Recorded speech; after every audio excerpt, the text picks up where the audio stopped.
Je veux saluer tous mes frères et sœurs et tous les amis en leur disant bon courage.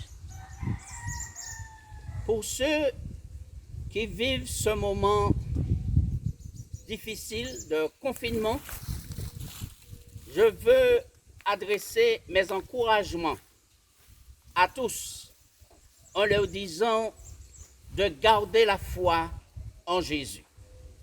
Au début de cette épidémie, le président de la République a déclaré « Nous sommes en guerre ». Et quand j'ai réfléchi à ces quelques paroles, cela m'a poussé dans une réflexion et de dire qu'effectivement, nous sommes en guerre, mais est-ce qu'il a pesé ces paroles qu'il venait de prononcer? En réalité, nous sommes dans une guerre cosmique entre le bien et le mal, et celui qui a semé la terreur dans le ciel, sur la terre, qui continue aujourd'hui, c'est l'ennemi de nos âmes, le diable. Effectivement, il est invisible, il est dangereux, il est terrible, il est cruel. Et beaucoup de personnes sont en difficulté face à cet adversaire redoutable. Mes amis, je dois vous dire que celui qui combat pour nous, il a vaincu le malin. Et c'est lui qui a la victoire.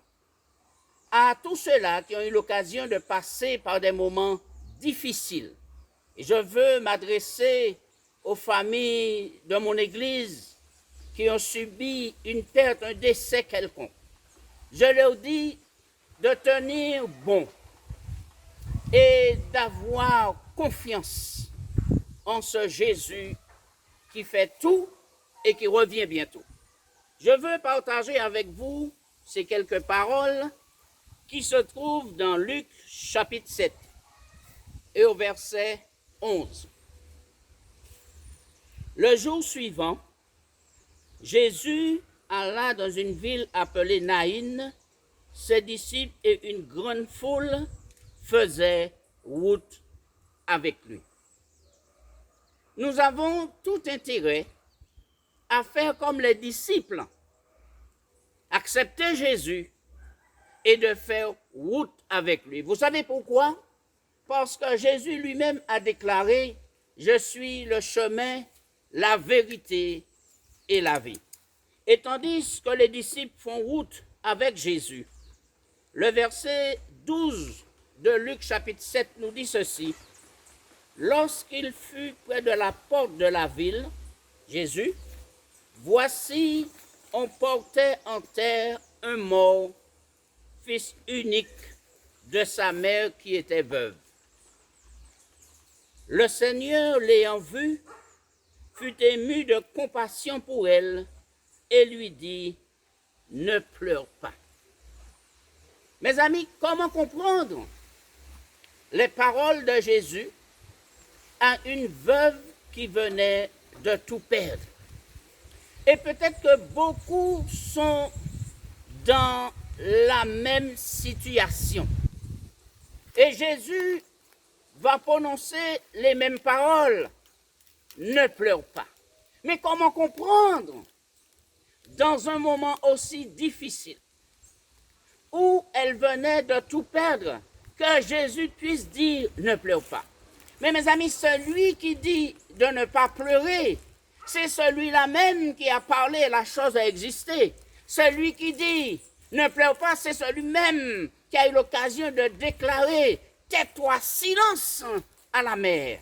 Celui qui dit à cette veuve « ne pleure pas », c'est le même qui est venu pour dire à chacun ne vous découragez pas.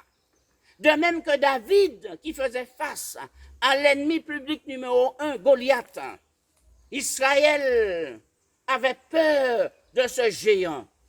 David a eu l'occasion de dire que personne ne se décourage. Que personne. En ce temps difficile, dans des circonstances extrêmement difficiles que nous traversions aujourd'hui, Jésus déclare « Aie foi en moi ».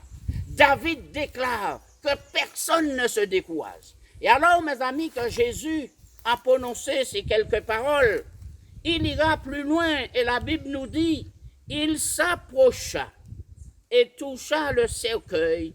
Ceux qui le portaient s'arrêtèrent et dit, jeune homme, je te le dis, lève-toi.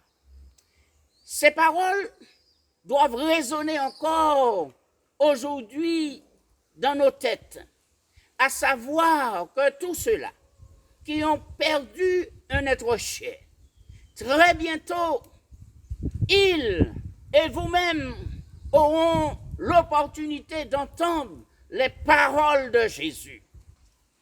Ô mort, levez-vous, car celui qui est venu donner sa vie pour nous est passé par la mort pour nous montrer qu'il a le pouvoir sur la mort. Mes amis, mes frères et mes sœurs, c'est à Gethsémani dans le jardin que Jésus a remporté la victoire. C'est là qu'il a pu boire la coupe amère, la coupe qui symbolise la mort éternelle, cette séparation définitive avec Dieu. C'est dans le jardin qu'il a remporté la victoire pour vous et pour moi. Alors comme il avait déclaré à Marie, si tu crois, tu verras la gloire de Dieu. Si vous croyez, si nous croyons, nous verrons la gloire de Dieu. Tandis que Jésus revient bientôt. Il nous demande de faire route avec lui. Il nous demande de placer notre foi en lui, que personne ne se décourage, que nous puissions avoir les yeux fixés sur notre Maître, celui qui a donné sa vie, qui est mort, qui est ressuscité et qui revient très bientôt. Que Dieu vous bénisse, que Dieu nous fortifie et que très bientôt, qu'il puisse nous introduire dans son royaume. Alors, jetons un coup d'œil en arrière et regardons ce qui s'est passé à Gethsémani, car c'est là que Jésus a remporté la victoire pour chacun de nous. Bon courage et prions ensemble, mes frères, mes amis. Oh Dieu, nous voulons adresser cette prière à celui qui nous a créés et qui nous a tant aimés et qui nous a donné Jésus, le divin Sauveur. C'est à Gethsémani qu'il a remporté la victoire pour chacun d'entre nous. Bénis ton peuple, Seigneur, à travers la planète et permets que chacun puisse avoir les yeux fixés sur Jésus. Donne-nous assez de foi, de courage, de force, de persévérance pour tenir bon. Et alors que Jésus revient bientôt, c'est ma prière pour chacun, dans le nom de Jésus et pour ta gloire. Amen.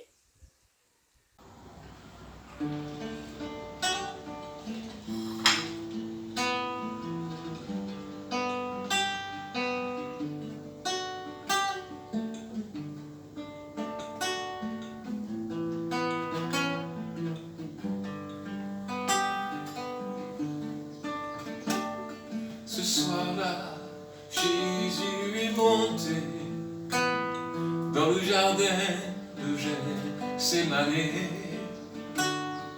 pour prier à son Père, le Maître de l'univers. Ce soir-là, Jésus est monté dans le jardin de Gethsémani pour prier à son Père, le Maître de l'univers. Gethsémani, Gethsémani,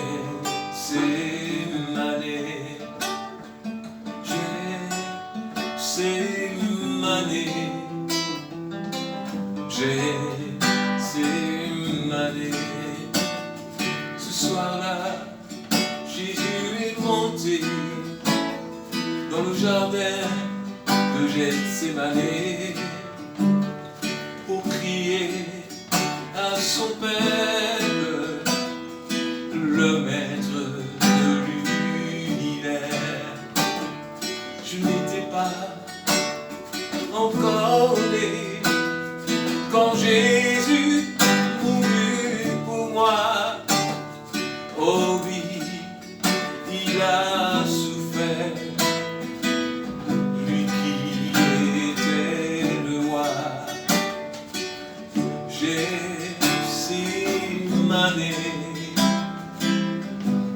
Gethsémané, Gethsémané,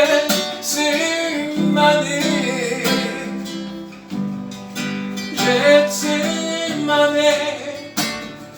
Nous n'étions pas encore nés quand Jésus mourut pour nous.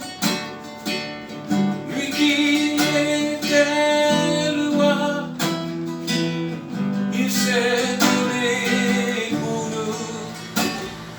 Nous n'étions pas encore nés quand Jésus souffrit pour nous.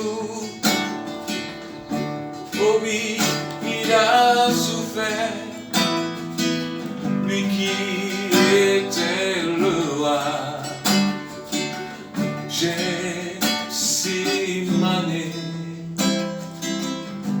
Gethsémané, Gethsémané, Gethsémané.